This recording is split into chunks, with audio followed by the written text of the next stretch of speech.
par de semanas terminamos de estudiar la serie de las iglesias en el capítulo 2 y en el capítulo 3. Ahora en el capítulo 4 y capítulo 5, Juan va a describirnos una escena en el cielo. Y hoy en día hay muchos libros que hablan sobre el cielo, muchas películas que hablan sobre el cielo. Sin embargo, nada de eso realmente es confiable. Ninguno de esos testimonios realmente son de fiar. En la Biblia solo hay, hasta donde yo sé, dos personas, dos humanos que han visto el cielo. Uno de ellos es el apóstol Pablo, que fue arrebatado al tercer cielo. Sin embargo, el Señor no le permitió compartir nada de lo que vio. El otro fue el apóstol Juan. Y él está escribiendo acá cómo es el cielo. Y a diferencia de todo lo que vemos hoy en día, estos testimonios sí son de fiar, sí son confiables. Y la meta de esa mañana es que nosotros podamos tener una idea un poco más clara de cómo es la presencia de Dios, cómo es el trono de Dios, que ese es el tema del capítulo 4, cómo es el trono de Dios. Entonces, pensando en eso, vamos a ir a Apocalipsis 4, versículo 1, dice: después de esto, miré, y he aquí una puerta abierta en el cielo, y la primera voz que oí como de trompeta, la primera voz que oí como de trompeta hablando conmigo, dijo: sube acá, y yo te mostraré las cosas que sucederán después de estas. Esa primera voz que oyó era la voz de trompeta que aparece en el capítulo 1 también, donde Jesucristo mismo se revela a él resucitado. Dice que le va a mostrar las cosas que serán después de estas. Si ven el orden en el Apocalipsis, en el capítulo 1 está el Señor explicando la visión, se muestra la visión de Jesucristo resucitado. Eso es lo que vemos en el capítulo 1. Capítulo 2 y 3, nosotros vemos el mensaje de las iglesias. Y en el capítulo 4, el tema es las cosas que sucederán después. ¿Después de qué? Después de la iglesia, después de ese tiempo de gracia en el que nosotros nos encontramos ahora, en la paciencia de Dios. ¿Sabes? Después del capítulo 3 de Apocalipsis, la iglesia no es mencionada más, desaparece. Y la razón, estoy convencido por algunos textos que vamos a ver ahora, es porque el Señor se lleva a su iglesia antes de derramar su ira sobre las naciones. Vamos a ir al texto en Primera de Tesalonicenses, capítulo 1, versículo 10. Primera de Tesalonicenses 1, capítulo 10, dice: y esperar de los cielos a su Hijo, al cual resucitó de los muertos, a Jesús, quien nos libra de la ira venidera. ¿Qué hace la iglesia? Espera de los cielos a Jesús, el que resucitó de los muertos. ¿Y qué viene a hacer Jesús? Viene a, ¿qué dice el pasaje? Librarnos de la ira venidera. En el capítulo 4 de Primera de Tesalonicenses, en el versículo 3 en adelante, se narra el rapto de la iglesia, en donde el Señor viene en las nubes y los que han muerto en Cristo resucitan, y los que viven son arrebatados y encontramos al Señor en las nubes. Ese es el capítulo 4. Pero en el capítulo 5 de Primera Tesalonicenses, lo que se habla es del fin, del día del Señor, de la ira del Señor. Entonces, ¿qué pasa antes de la ira del Señor? Pasa el rapto. En Primera de Corintios también, vamos a ir a Primera de Corintios, capítulo 15, en el versículo 23, el Señor está hablando del orden de las resurrecciones. ¿Cómo va la resurrección? ¿Cuál es el orden? Y dice en Primera de Corintios, capítulo 15, versículo 23, pero cada uno en su debido orden. Cristo, las primicias. Luego los que son de Cristo en su venida. Y luego en el versículo 24 dice, luego, ¿qué? El fin. ¿Qué pasa antes del fin de las cosas? Viene la resurrección, el arrebatamiento, el encuentro con el Señor. También en Apocalipsis 3, espero no estarte mareando con tanto versículo, pero quiero que sepas de dónde sale la enseñanza. Apocalipsis 3, versículo 10. Dice, eso lo estudiamos hace un par de semanas, por cuanto has guardado la palabra de mi paciencia, yo, dice, te guardaré. No dice en la hora de la prueba, dice de la hora de la prueba. Y es un la idea es que va a sacarnos de la hora de la prueba. Entonces, en base a todas estas cosas, considero que la iglesia ya no está más en la tierra en ese momento. Por eso es que el Señor le dice en el versículo 4, yo te voy a mostrar las cosas que sucederán después de estas, después del tiempo de la iglesia. Yo te voy a mostrar lo que viene. Vamos a leer ahora versículo 2. ¿Qué es lo que le muestra el Señor? Dice, y al instante yo estaba en el Espíritu, y aquí un trono establecido en el cielo, y en el trono uno sentado. Y el aspecto del que estaba sentado era semejante a piedra de jaspe, de cornalina, y había alrededor del trono un arco iris semejante en aspecto a la esmeralda. Entonces, lo que había en el trono, dice ahí, lo que vio, perdón, en el cielo, lo primero que vio fue un trono. Y cuando dice que ese trono estaba establecido, la idea es que estaba recién puesto, como si había sido puesto en ese momento y él lo estaba viendo. Y cuando dice que había uno sentado, es un participio y la idea es como que estaba sentándose ahí.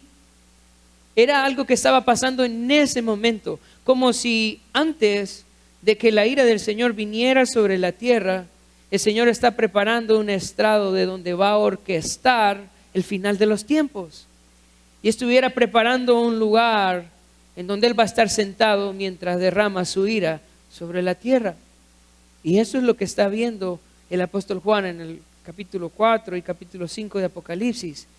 Viendo ese lugar desde donde el Señor va a dirigir la tribulación a las naciones.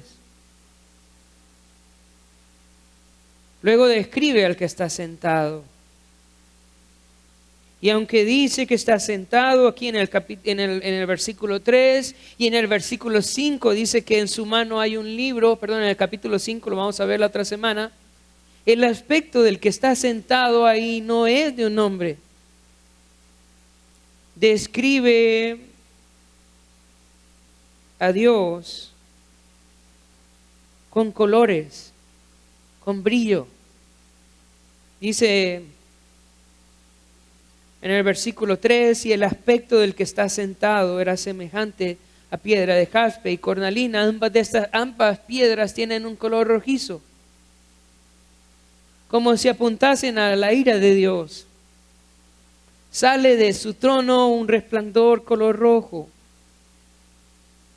Interesante también en el versículo 4, siempre ahí en el 3, y había alrededor del trono, al final, un arco iris semejante en aspecto a la esmeralda. Aunque había ese color rojo que salía del trono, también había un arco iris. Yo no sé si ustedes recuerdan el significado del arco iris, pero el arco iris representa la misericordia de Dios. Y el color esmeralda es el color verde. Entonces sale ese color rojo del trono, pero alrededor también hay un arco iris, color verde, que nos recuerda la misericordia de Dios, el pacto de Dios para con el hombre. Ahora nos dice qué va a haber alrededor del trono. Ya vimos el que está en el trono. Ahora, ¿qué hay alrededor del trono?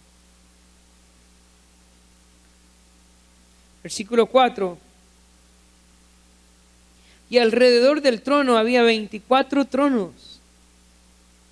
Y vi sentados en los tronos a 24 ancianos, vestidos de ropa blanca, con coronas de oro en su cabeza. ¿Quiénes son esos 24 que tienen tronos alrededor del trono del Señor?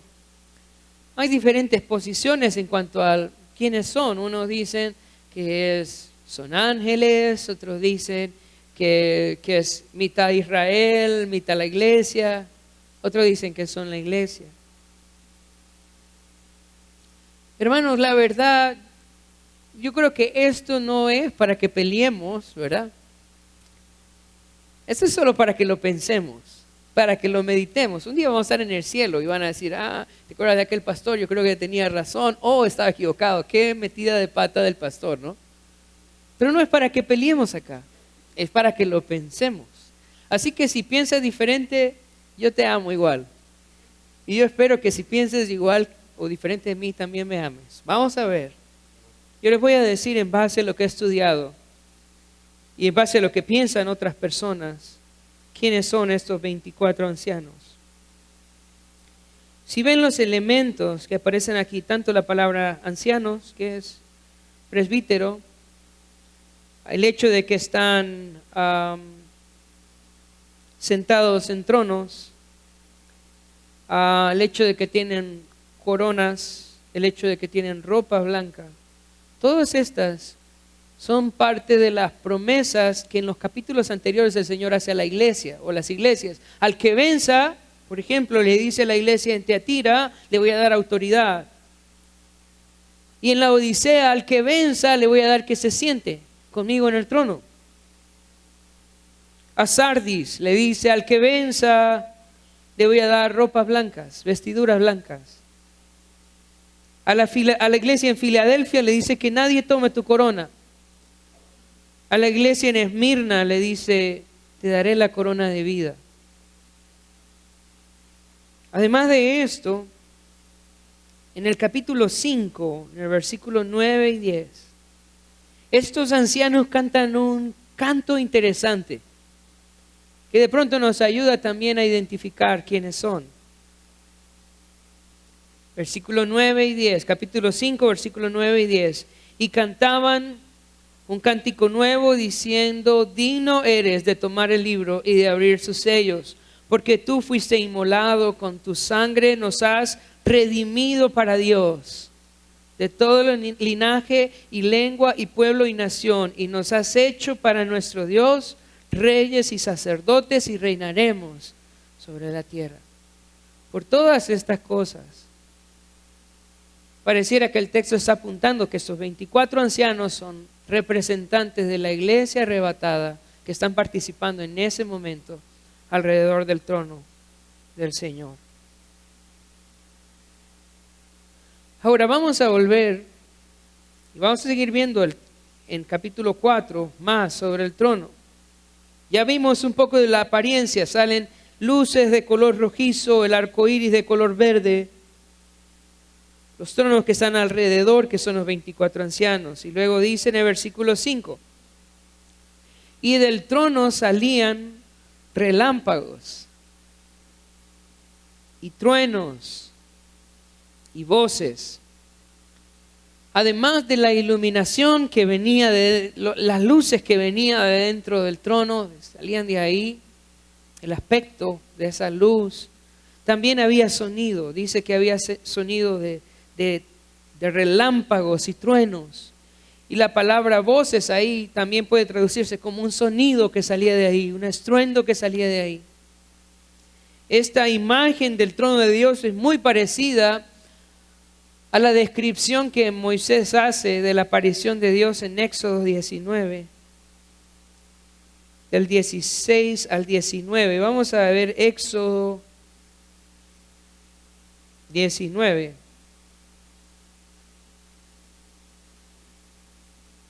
Del 16 al 19.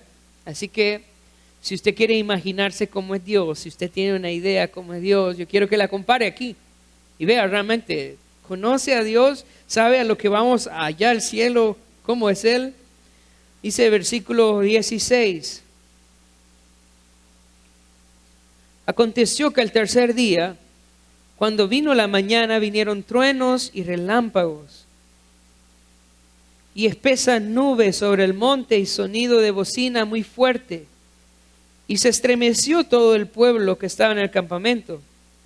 Y Moisés sacó del campamento al pueblo para recibir a Dios, y se detuvieron al pie del monte. Todo el monte Sinaí humeaba, porque Jehová había descendido sobre él en fuego, y el humo subía como el humo de un horno. Y todo el monte se estremecía en gran manera.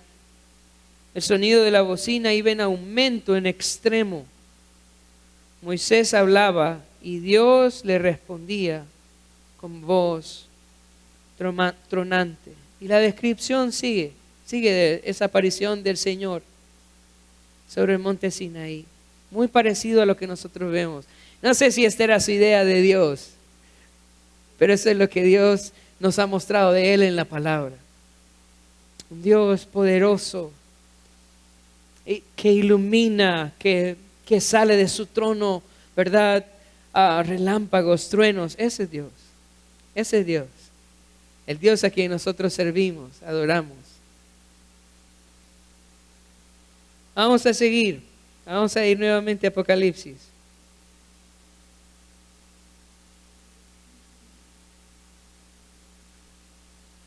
Ahora vamos a ver qué había delante del trono. Dice en el versículo 5, y del trono, eso es lo que salía del trono, ¿verdad? Salían relámpagos y truenos y voces. Ahora mira lo que hay delante del trono. Y delante del trono ardían 7 lámparas de fuego, los cuales son los 7 espíritus de Dios. Y delante del trono había como un mar de vidrio semejante al cristal. ¿Qué hay delante de ese trono? Bueno, delante del trono hay 7 lámparas. Ahora esas lámparas también puede traducirse como antorchas, que representan un estado de guerra. Habían ahí delante del trono 7 antorchas de guerra que representan los 7 espíritus de Dios. Hemos estudiado eso antes. El número 7 representa plenitud, perfección. Y eso es lo que está delante del trono, el Espíritu Santo en su plenitud, cuando dice que son 7, su perfección. Listo para comenzar la batalla al final de los tiempos. También dice, además, el Espíritu Santo en el versículo 6, que había un mar, delante del trono había como un mar de vidrio, semejante al cristal. La Biblia nos dice claramente que en el cielo no hay mar. Pero de pronto es la forma en cómo se miraba lo que estaba delante del trono, como un pavimento de cristal resplandeciente. Delante del trono rodeaba esta superficie que parece de cristal, como si fuera un mar. Eso es lo que está delante del trono. Ahora vamos a ver qué hay alrededor. Dice, versículo 6, y delante del trono había como un mar de vidrio, semejante al cristal. Y junto al trono y alrededor del trono, 4 seres vivientes llenos de ojos, delante y detrás. El primer ser viviente era semejante a un león, el segundo era semejante a un becerro, el tercero tenía un rostro como de hombre y el cuarto era semejante a un águila volando. Y los 4 seres vivientes tenían cada uno 6 alas, y alrededor y por dentro estaban llenos de ojos. Y no cesaban día y noche de decir, Santo, Santo, Santo, es el Señor Dios Todopoderoso, el que era, el que es y el que ha de venir. Entonces en el versículo 6 dice que estos seres vivientes están junto y alrededor del trono. La idea es que están más cerca que lo demás, está junto al trono, pero alrededor de él. Junto y alrededor. O sea, en medio del trono, cerquita del Señor, están estos 4 seres vivientes. Ahora, yo quiero decirles que no es fácil lo que Juan está haciendo acá, muy complicado. Él está queriendo describir estos seres. Y eso a veces es complicado. No sé si les ha pasado alguna vez que los han llevado a ver un niño y le dice, y usted dice, ¿a quién se parece? Dice. ¿Y en qué problema lo meten a uno? ¿No? ¿Quién se parece? Imagínense a Juan viendo estos seres angelicales tratando de decir a los que se parecen. Complicado, difícil.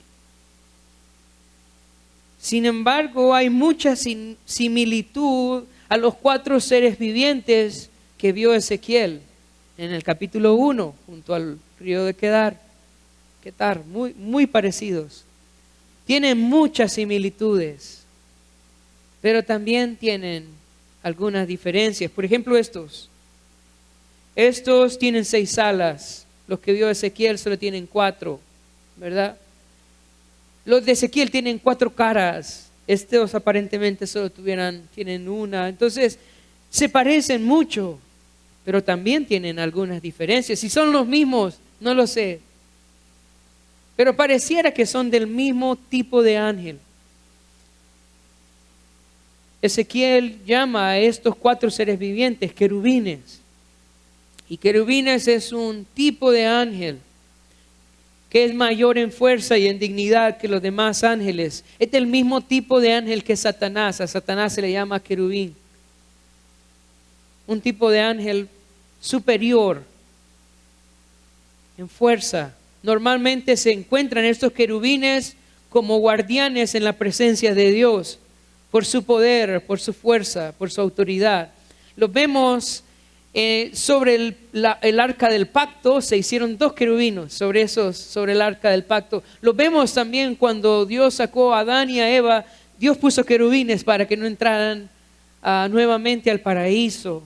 Ángeles protectores poderosos, y están ahí en la presencia de Dios. No porque Dios no pueda defenderse, es porque ha puesto a estos que lo hagan ellos, ¿verdad? Superiores en todo. No podemos imaginar su fuerza, su capacidad. No podemos entender siquiera cómo son. Ahora, qué bonito estos. Mira lo que hacen. Dice en el versículo 8, dice, y los 4 seres vivientes tenían cada uno 6 alas, y alrededor y por dentro estaban llenos de ojos, y dice, y no cesaban día y noche de decir, santo, santo, santo es el Señor Dios Todopoderoso. Puedes pensar, imaginarte que estos seres poderosos, dignos, santos, fuertes, están adorando a Dios, diciendo, santo, santo. Con todo su poder, con toda su gloria, están solo adorando a Dios. Y nosotros, hombres, débiles, imperfectos, con muchas limitaciones. Muchas veces somos indiferentes a la gloria de Dios, a la adoración. Si estos 4 seres vivientes le adoran, ¿quiénes somos nosotros para no adorarle? ¿Quién se cree que es usted para no adorar al santo que está sentado en el trono? ¿Quién es usted para no adorarle a Él? Ellos comienzan la adoración delante del trono. En el versículo 9 dice, y siempre que aquellos seres vivientes dan gloria y honra y acción de gracias al que está sentado en el trono, al que vive por los siglos de los siglos, los 24 ancianos se postran delante del que está sentado en el trono y adoran al que vive por los siglos de los siglos, y echan sus coronas delante del trono diciendo: Señor, digno eres de recibir la gloria, la honra y el poder, porque tú creaste todas las cosas. Por tu voluntad existen y fueron creadas. Si pensamos en la adoración, ¿por qué están adorando esos seres vivientes a Dios? ¿Por qué adoran los ancianos? Vemos por lo menos 3 razones. Una, por su carácter, por su naturaleza, porque Él es santo, santo. Él es digno de nuestra adoración por lo que Él es. No por lo que Él hace o lo que Él nos da, solo por lo que Él es. Ya Él es digno de que nosotros le adoremos todos los días, porque Él es santo, santo, santo Dios todopoderoso. Es suficiente para adorarle. No le dio lo que usted quería, no la está pasando como usted quiere, no importa. Él es digno de la adoración porque Él es santo, santo, santo. Dios todopoderoso. Esa es razón suficiente para adorarle cada día a Él. Cada día.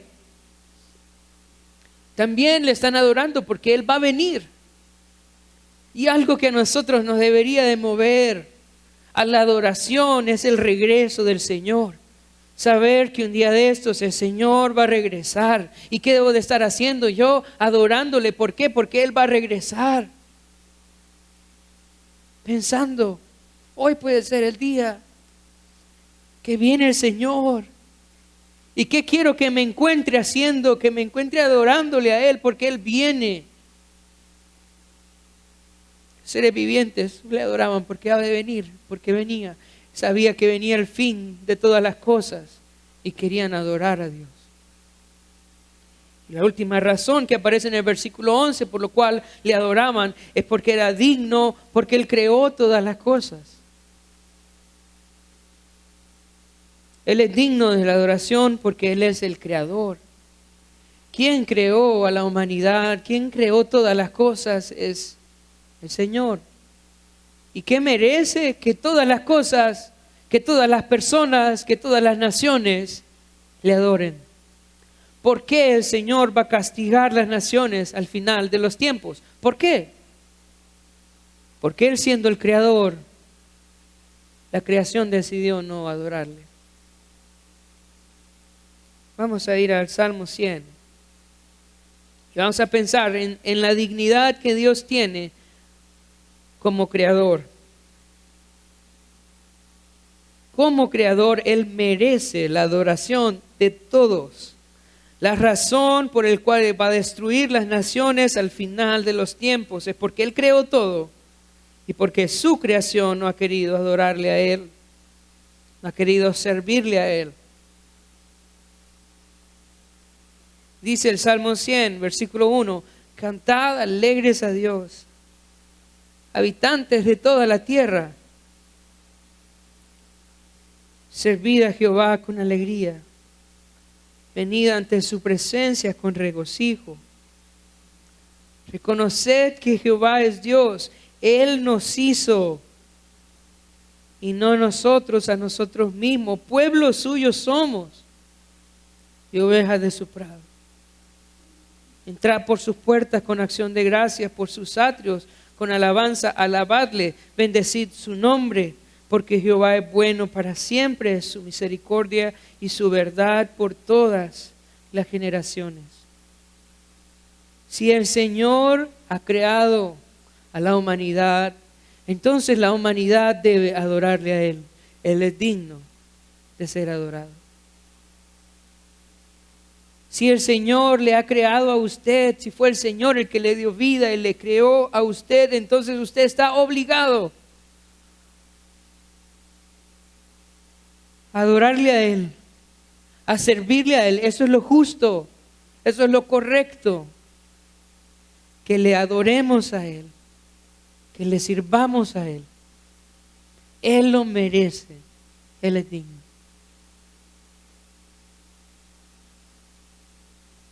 Pensando en esto, yo espero que todos nosotros acá podamos ser animados esta mañana. ¿A qué? A adorar al Señor, a servirle a Él, a esperar. Ese día viene nosotros podemos recibir a Cristo de los cielos como el Salvador, o vamos a recibir también su juicio al final de los tiempos. Que podamos recibirle a Él realmente como nuestro Salvador, como nuestro Señor, como el centro de nuestra adoración. Vamos a orar.